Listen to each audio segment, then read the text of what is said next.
A bitter defeat. The Zorlax came without warning.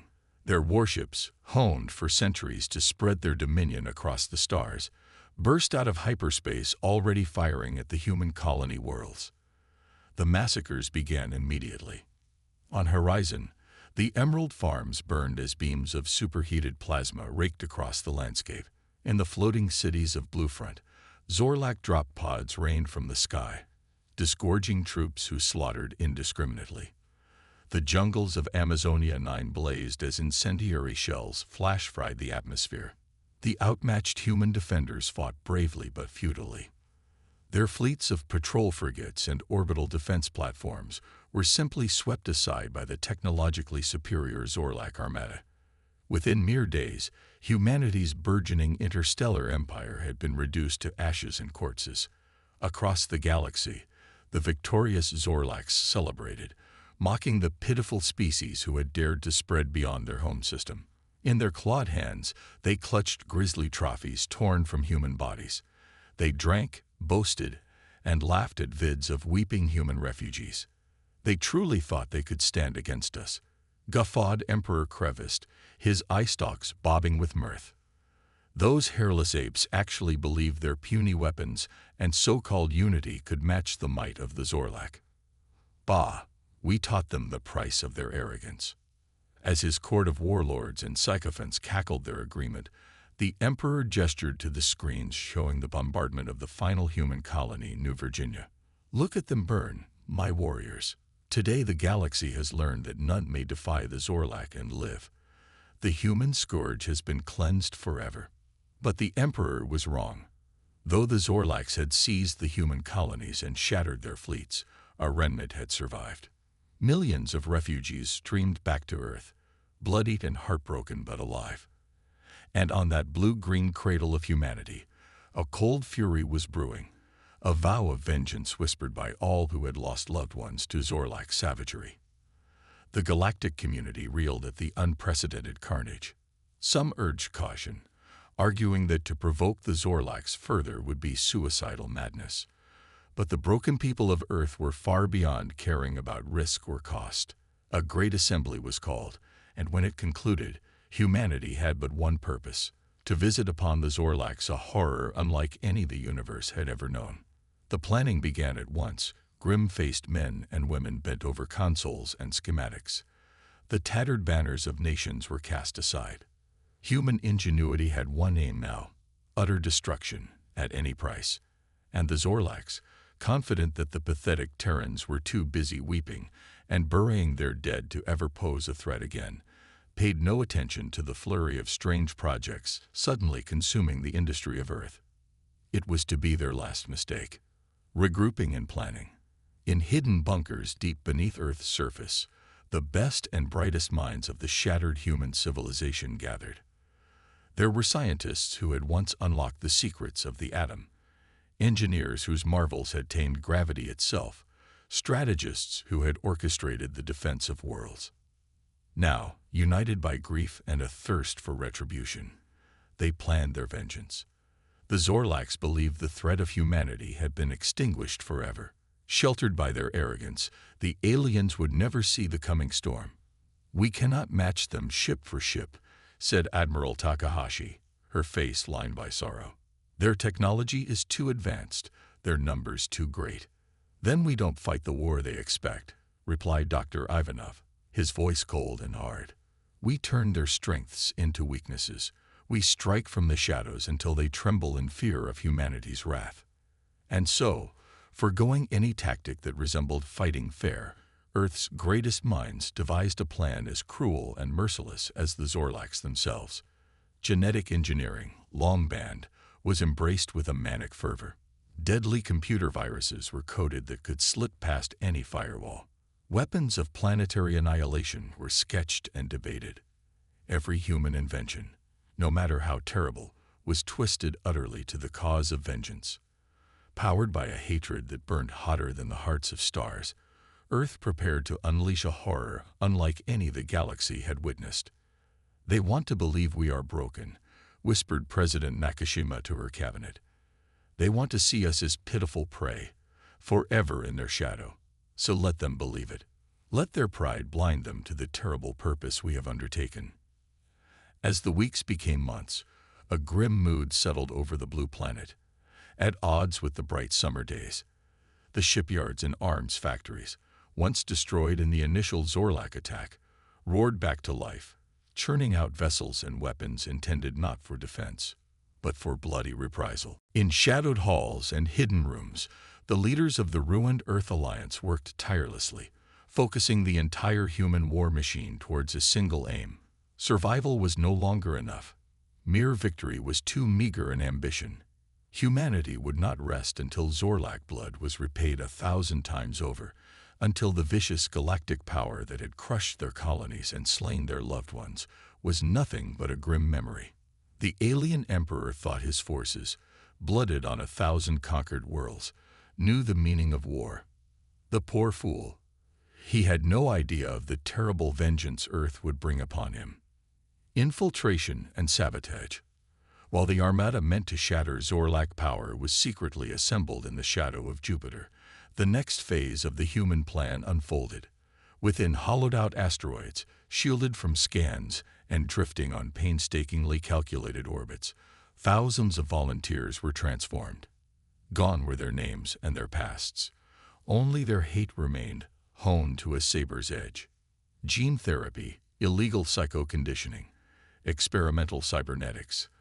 The morality of the methods was weighed against the chance for vengeance, and found to be a small price. These men and women, the infiltrator cohort, would be the scalpel to humanity's hammer blow. One by one, they slipped unseen onto the worlds the Zorlaks had conquered, the worlds that once flew the Alliance's star-speckled banner, but now groaned beneath the clawed feet of alien masters, looking outwardly cowed and subservient in the masses of human survivors laboring for the Zorlaks. These spies and saboteurs were ruthless in their mission. On a dozen planets, infrastructure built by the toil of human slaves began to subtly fail. Plasma reactors went critical. Hyperspace communications relays froze and crashed. Automated factories started churning out products marbled with flaws. Data archives were corrupted by careful keystrokes. The spies reached out in the slave pens as well, whispering words of insurrection to the captive species the Zorlaks had enslaved in their conquests. Hate-filled Murin clustered in the warrens below the hive mines. Sinewy Trakas stockpiled improvised weapons near the fungal vats. Clever Ixids jammed the locks on their electrified dormitory doors. A galaxy-wide slave uprising, long the nightmare of Zorlak planners, was painstakingly nurtured in the shadows. The Zorlak overseers were enraged by the breakdowns and glitches. Many a human laborer was publicly executed in reprisal for presumed sabotage. The infiltrators mourned their unwitting martyrs, but never stopped sowing the seeds of chaos in the hated Zorlak order. Emperor Krevist listened to report after report of the minor but spreading troubles, his eye stalks twitching with irritation. First, the subjugated planet of Grix 4 had a magnetic rail launcher catastrophically misfire. Then one of the sprawling food synthesis plants on occupied New Virginia was knocked offline by a coolant failure. He slammed a clawed fist on his throne in anger. Fools! What ridiculous excuse for safety protocols are the overseers using? Are we Zorlaks or Muling hatchlings that cannot operate our own equipment? Get it under control, or I'll see heads roll from every star system in the expanse. Despite the Emperor's frustration, he never ordered a serious investigation. No Zorlak could envision humans, so recently and totally defeated, as anything more than nuisances to be punished. Never a real threat. Let the pathetic slaves waste their pitiful lives with incompetence and petty vandalism. They would soon learn that the Zorlak boot could not be avoided by such trifles. But every hour of lost production, every shipment of faulty material sent to Zorlak staging areas, every rumor of discontent and rebellion that spread through the slave population pushed the alien oppressors closer to the day of reckoning. Humanity's infiltrators kept their heads down, sabotaging and inciting by night, fading unnoticed into the slave masses by day. Everything they did, no matter how small, weakened the mighty Zorlak machine just a tiny bit more, preparing it for the devastating blow to come. These brave agents gladly risked torture and death for even the slightest chance to support the terrible vengeance Earth had planned. All they needed was a little more time to set the pieces in place. That precious commodity, the Zorlak, in their boundless arrogance, were all too happy to give them. It would be the last mistake that vicious species ever made. The trap is sprung. 2 years to the day after the Zorlak conquest of New Virginia, a signal pulsed out of human space, crude and unencrypted. It was clearly intended to draw the aliens' attention, and that was exactly what it did. Every Zorlak listening post and relay station reverberated with the transmission's content, a bold challenge from the beaten Terrans to their leering oppressors. "You boast of your victory over us," said the gaunt, pale-faced human on the screens. "You revel in your perceived strength and our weakness, but we do not fear you. We do not bow to you. If your much-vaunted Zorlak might is so great, then I, President Nakashima of Earth, challenge you to prove it." The image shifted to a star map, indicating a red giant known to the Zorlaks as Sci-Fi. "Here is our challenge," the president continued. "In 10 of your cycles, bring your fleets to this place, the Sci-Fi system, if you dare. Let the galaxy see if humans are truly as weak as you claim. Or are you afraid to face us now that we are no longer surprised and outmatched?" Emperor Crevice nearly toppled from his throne in outrage as the message played out. The insolent primitivism. Did the humans truly not realize how utterly they had been defeated? Were they so stupid as to not understand that the Zorlak armada could return and scour the earth bare on a whim? Fuming, Crevice summoned his admirals and raged at them to make an example of this impertinent species that did not know when to accept their betters. No one challenged the Zorlak. He would take his war fleet to this Sci-Fi system and blast whatever cobbled together human scrap heap he found into glowing vapor. Then these Terran fools would grovel in proper terror. As Crevice's orders flew, human infiltrators smiled thinly in the shadows. The trap was baited. Now they only had to wait for their overconfident enemy to spring it. Precisely 10 Zorlak cycles later, the cream of the alien armada dropped out of hyperspace at the edges of the Sci-Fi system. Crevice stood proudly on the bridge of his gargantuan flagship as his forces spread out in a globe, weapons hot and sensors probing for their pitiful foe. But the humans were not assembled around the red giant as expected. Instead, a cluster of odd-looking probes glinted in its titanic heat and glare, transmitting a looped message. "You have been lured here," said the hated visage of President Nakashima, "not to a battlefield of our choosing, but to your empire's grave." Confusion reigned on the Zorlak bridges for a moment before horrible realization dawned. Those were not message probes. They were missiles. Missiles that had been waiting, shielded against the red giant's heat, for this exact moment. The projectiles streaked towards the Zorlak armada. Point defense turrets swiveled to lock on, but it was too late. The warheads detonated as one, not in nuclear fire, but in clouds of swirling silver dust. It was a Zorlak-killing bioweapon, tailored to their genome with merciless precision. The Terran infiltrators had managed to steal samples from the slave-bred alien clone troopers, and Earth's best bioengineers had toiled in secret to craft a plague that would only kill Zorlaks, but kill them with terrifying swiftness. Within minutes, the mighty warships were charnel houses, their crews gasping out their last plague-choked breaths, slumped over their controls. In his final moments, Emperor Crevice watched the advisory panel lights flashing uselessly across his bridge. Each icon was a warship suddenly silenced, its Zorlak complement snuffed out by engineered Terran germs. "Humans," the Emperor gasped through bloody lips. "What have you done?" Then his lifeless body slid to the deck, leaving his question to echo unanswered. No mercy for the merciless. As the Sci-Fi system blazed with the funeral pyres of Zorlak warships, a cascade of retribution unfolded across the worlds they had stolen. The human-incited slave uprisings burst into the open, overwhelming confused and terrified overseers. On New Virginia, The deadly jungle plants nurtured in secret by infiltrators were unleashed to strangle the conquerors in their garrisons. Murin demolition experts who had burrowed beneath the mines of Horizon triggered buried atomics and collapsed the tunnels in fire and ash. And in the floating cities of Bluefront, Ixid saboteurs jammed the controls on the Zorlak drop pods that had once spilled invaders, sending them plummeting into the sea.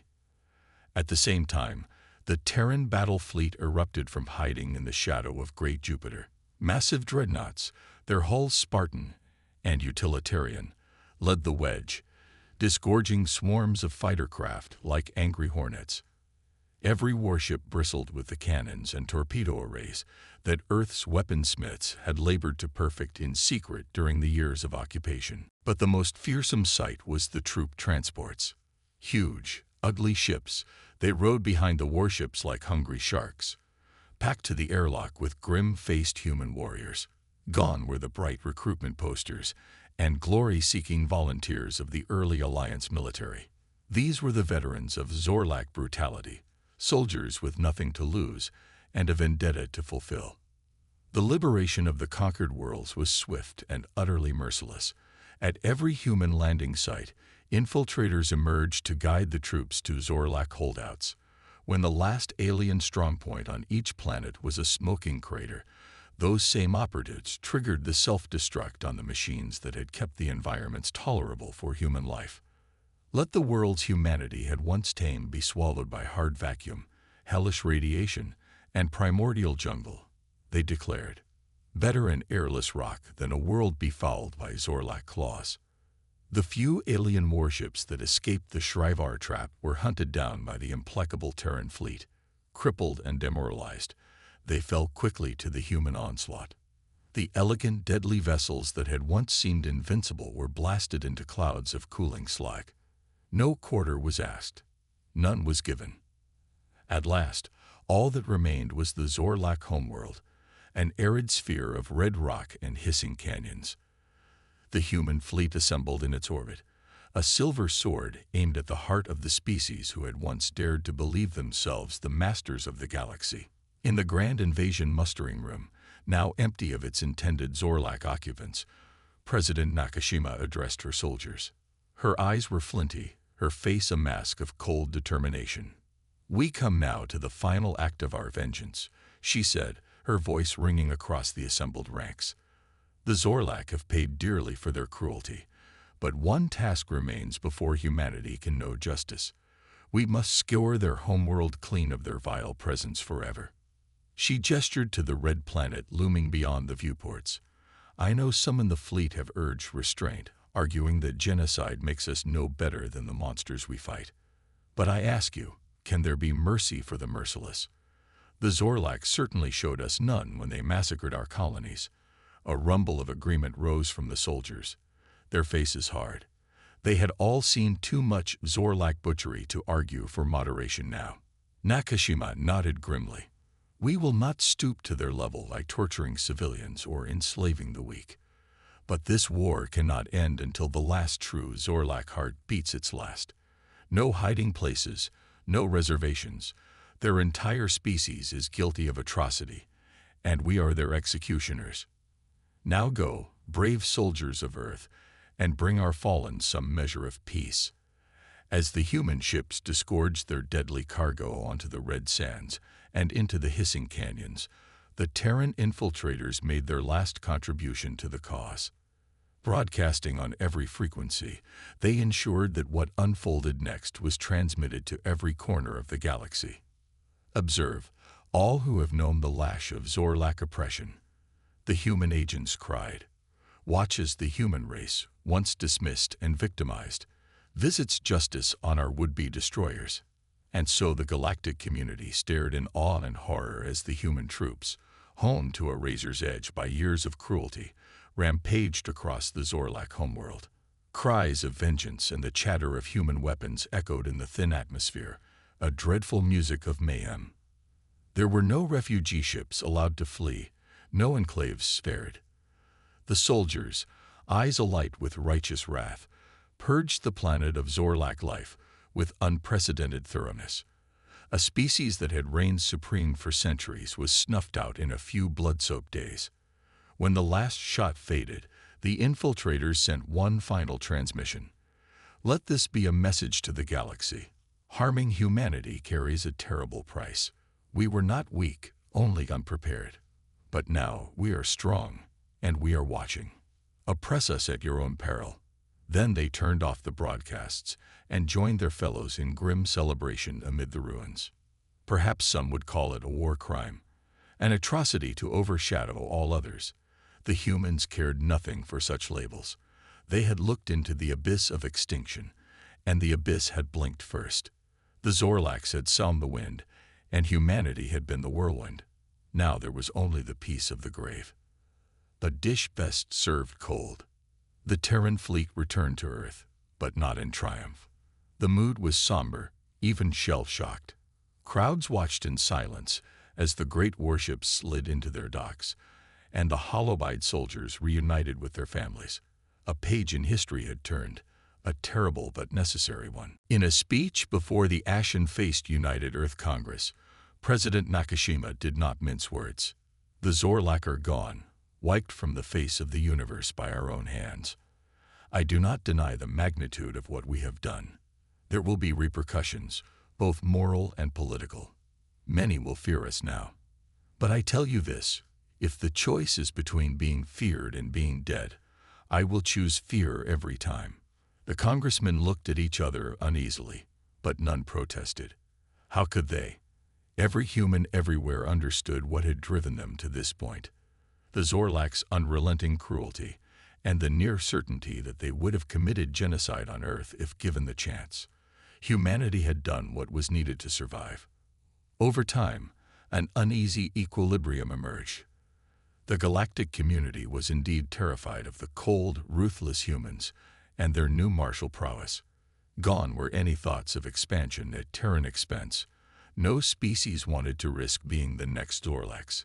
Human ambassadors were treated with exquisite, skittish politeness, and Earth built its economic ties from a position of unquestioned strength. Some races needed more concrete reminders.